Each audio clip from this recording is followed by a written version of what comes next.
Dalam video amatir, truk bermuatan LPG tersangkut di bagian belakang truk tronton yang terus melaju di tol Jakarta Outer Ring Road Jor. Peristiwa ini bermula saat truk muatan LPG melintas di lajur 1 tol Jor. Tiba di kilometer 36 arah Cikunir Bekasi, truk muatan LPG menabrak truk tronton yang ada di depannya. Truk LPG tersangkut truk tronton dan terseret hingga 6 km.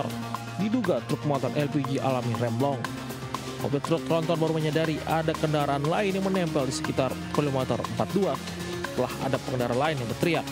Akibat insiden ini, sopir truk muatan LPG tewas dan telah dievakuasi. Bermula dari kilometer 36 jalur Ambon, tol Jor Selatan di lajur 1 yang menabrak, kemudian mobil tersebut terbawa atau menempel di depan truk yang ditabrak, yaitu truk tronton. Kasus kecelakaan ini ditangani Satuan Patroli Jalan Raya Direktorat Lalu Lintas Polda Metro Jaya. Dari Jakarta, Helm Sembati, iNews melaporkan.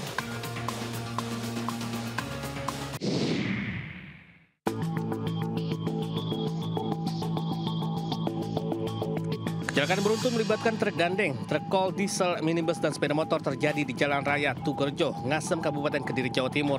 Naas, akibat kecelakaan ini, 2 orang korban meninggal dunia. Kejadian bermula saat truk gandeng melaju dari arah Simpang 5 menuju pesantren. Secara bersamaan, truk kol, diesel, dan sepeda motor yang dikendarai kedua korban berusaha mendahului truk gandeng. Namun, tiba-tiba dari arah kanan terdapat mobil yang masuk lajur sehingga truk banting setir ke kiri dan menyenggol sepeda motor yang berada di antara truk gandeng dan truk. Pengemudi dan penumpang motor terjatuh tepat di bawah roda truk gandeng hingga terlindas. Truk gandeng melaju dari arah SLG ke selatan, kemudian ada kol diesel, hendak menyalip dari arah belakang, kemudian tiba-tiba dari barat jalan ada Innova keluar mau masuk, akhirnya terjadi laka. Untuk korban 2 orang. Kini kedua korban dievakuasi ke kamar jenazah RSUD SLG, sementara sopir ketiga kendaraan lainnya diamankan polisi untuk dimintai keterangan. Kasus ini tengah ditangani Satlantas Polres Kediri. Dari Kabupaten Kediri, Jawa Timur, Afnan Subagio, iNews melaporkan.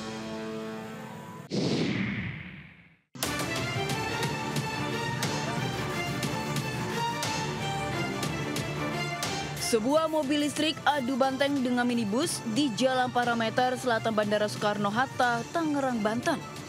Kecelakaan terjadi saat mobil listrik yang juga taksi online ini usai mengantar penumpang dari bandara.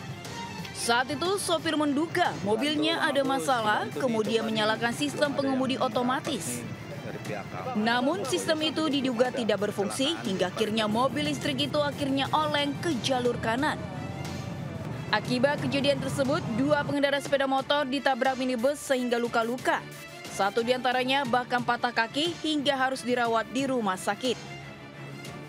Saat ini pengemudi mobil listrik masih dimintai keterangan. Tidak hanya itu, petugas juga telah melakukan tes urin untuk memastikan yang bersangkutan tidak mengkonsumsi narkoba. Dari Tangerang, Banten, Hasnugara, iNews melaporkan. Gimana, Dad?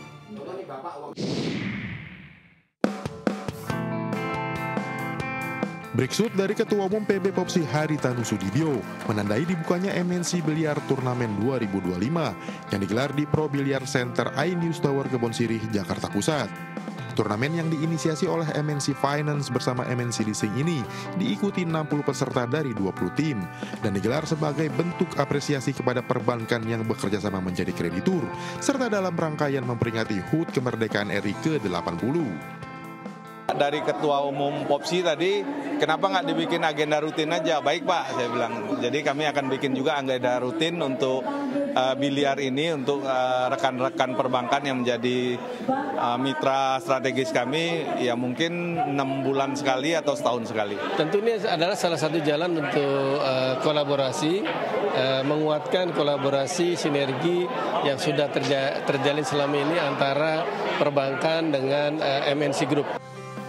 Sebagai Ketum PB Popsi yang juga Eksekutif Chairman MNC Group, melalui MNC Biliar Turnamen 2025, HT juga berkomitmen untuk terus meningkatkan fasilitas olahraga biliar di Pro Biliar Center demi kemajuan olahraga biliar di Indonesia. Dan untuk atlet pun sekarang dalam proses saya pindahkan ke sini. Jadi lantai 4 sedang dibangun kurang lebih nanti ada 19-20 table ya, kita buat yang enak, ada 2 tempat nanti. MNC Biliar Turnamen 2025 ini menjadi simbol komitmen MNC Finance dan MNC Leasing dalam menjaga kepercayaan mitra strategis, sekaligus menjalin hubungan yang solid serta saling berkolaborasi dalam mengembangkan bisnis. Dari Jakarta, Jessica Winoto, Andri Setiawan, Raga Firdaus, iNews melaporkan.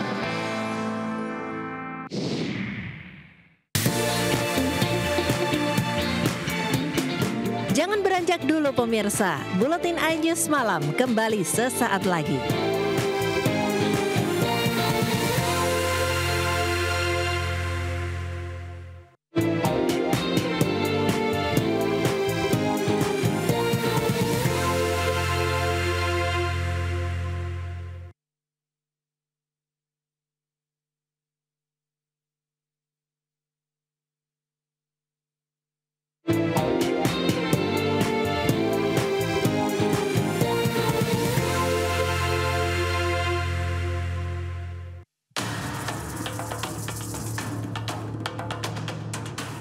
Kobaran api membumbung tinggi membakar sebuah bangunan restoran di wilayah Kota Lama Semarang, Jawa Tengah.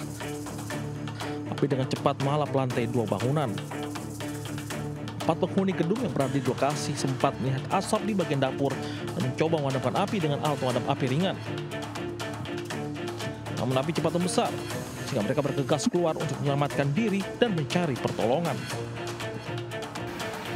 Petugas damkar menerima laporan mengerahkan 9 unit mobil pemadam untuk memadamkan api.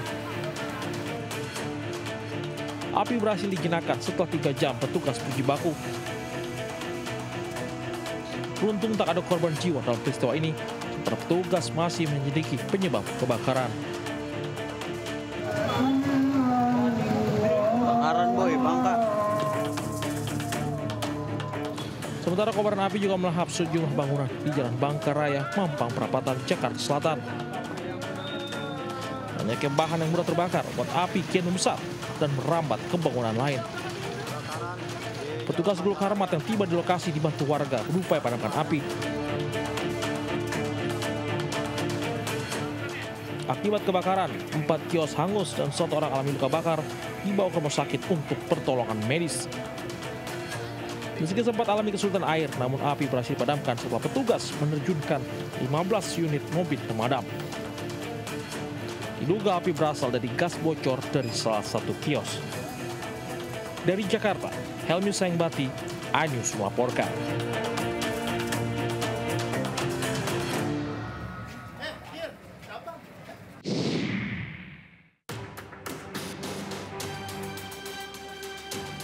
Sebuah kapal motor senang hati 68 bermuatan 60 ton kelapa karam di perairan Stokok Jembatan 2, Barelang, Kota Batam, Kepulauan Riau.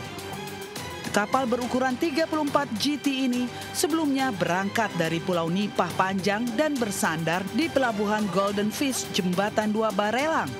Saat itu kondisi air laut sedang pasang. Setelah selesai bersandar, awak kapal beristirahat. Namun pada malam harinya kapal tiba-tiba miring akibat terbentur bekas pancang beton dermaga yang sudah patah. Air laut pun masuk ke dalam badan kapal hingga akhirnya karam. Tampak sebagian besar badan kapal telah tenggelam, hanya sedikit bagian yang masih terlihat di permukaan. Kelapa dari Nipah Panjang Provinsi Jambi ini rencananya untuk dikirim ke Batam. Namun muatan kelapa hanyut terbawa arus. Saat kapal karam, sewarga setempat tidak ada yang menolong, bahkan menjarah kelapa serta membawa drum kapal. Wah, kirain mau bantuin kan, ternyata bukan ngebantu. Malah? Soalnya kan kayak gini kan kita dibantu, bukannya apa. Kayak kasihan. Malah orang tuh kalau bisa dekat nganyut semua kelapanya, diambil semua kelapanya. Oh, jadi ramai tadi yang ngambilin? Ramai yang banyak, berapa but-but kecil itu dari pulau-pulau. Atas kejadian ini dari total muatan 60 ton, hanya sekitar 30 ton yang tersisa. Kerusakan kapal sendiri diperkirakan mencapai 50%.